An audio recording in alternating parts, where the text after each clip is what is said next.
A family outing turned tragic over the weekend when a 12-year-old girl drowned in the Shiawassee River. That's just one of the top headlines from our homepage, mynbcnews.com, and this is our daily webcast for Monday, May 21st.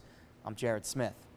Dive teams recovered Kyesha Pascal's body after a search that lasted several hours on Saturday at the Shiatown Dam in Shiawassee Township. NBC 25's Bridget Burnett was on the scene, and to see her full report, log on to our homepage, mynbcnews.com.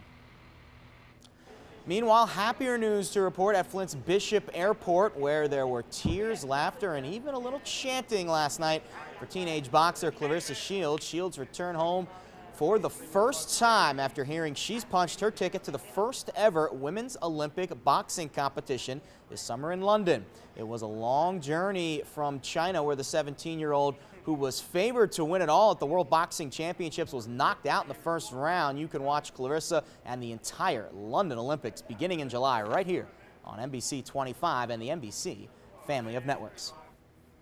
2 people are in the hospital after a plane crashed outside Frankenmuth last night. The single-engine plane went down near the intersection of Reese and Town Line at Zendler Field around 5:30 p.m. on Sunday. Authorities tell NBC 25 all 4 people on board were out of the plane by the time police and firefighters arrived on the scene. 2 people were taken to Hurley Medical Center with minor injuries. The pilot and a 3rd passenger declined medical attention at the scene. Police say it appears the group had flown in from Plymouth and were on their way back.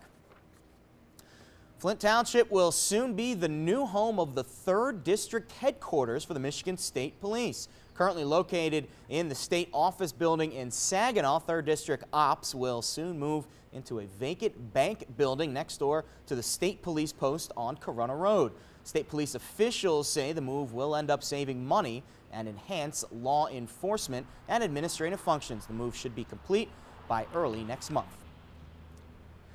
In other news, relatives are collecting donations to help a Flint family who escaped from their burning home last week. Their home is located on Brown Street. 9-year-old Benny Peterson woke up to the smell of smoke and woke up his parents and siblings. The family narrowly escaped, but sadly, the dog perished in the fire. In Davidson, we are continuing to follow a developing story. On Friday afternoon, Davidson Schools released a letter to parents saying that earlier in the week, a female student at the Hahn Intermediate School made a list of students she wanted to hurt. The list of 8 students was found in the girl's locker after a classmate reported the threat in a letter sent to parents. District officials said parents of the kids were on the list were notified early on, but many people told NBC 25 they believe all of the parents should have been notified of the situation immediately. School officials say the student was removed from the school and would be disciplined after an investigation is complete. We will have more on this story as details continue to unfold on our homepage, mynbcnews.com. In sports, Heritage and Vassar High Schools held a benefit baseball game on Sunday afternoon in honor of injured soldier and Vassar native Travis Mills. It was a beautiful day at the ballpark as NBC 25's Jamie Edmonds was on hand. Each player wore Travis Mills' name on their backs to honor the soldier who lost both arms and legs in Afghanistan.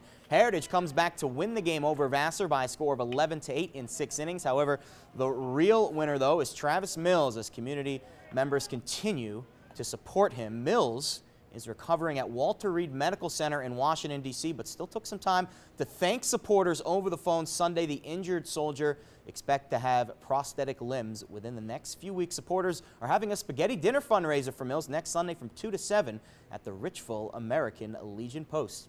And for more on the top stories of the day, log on to our homepage. You can see it at the monitor right here, mynbcnews.com. And don't forget, chime in on what you read by logging onto our Facebook page, NBC 25 News, or you can find us on Twitter at NBC_25. Well, that's it for today's news and sports headlines here on this Monday. Time now to head over to the Weather Center, where Janet has a look at today's forecast. Janet?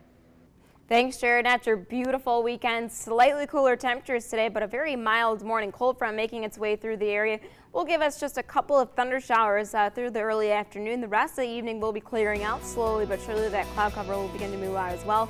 Down to a lower of 50 tonight and around 71 for a high tomorrow.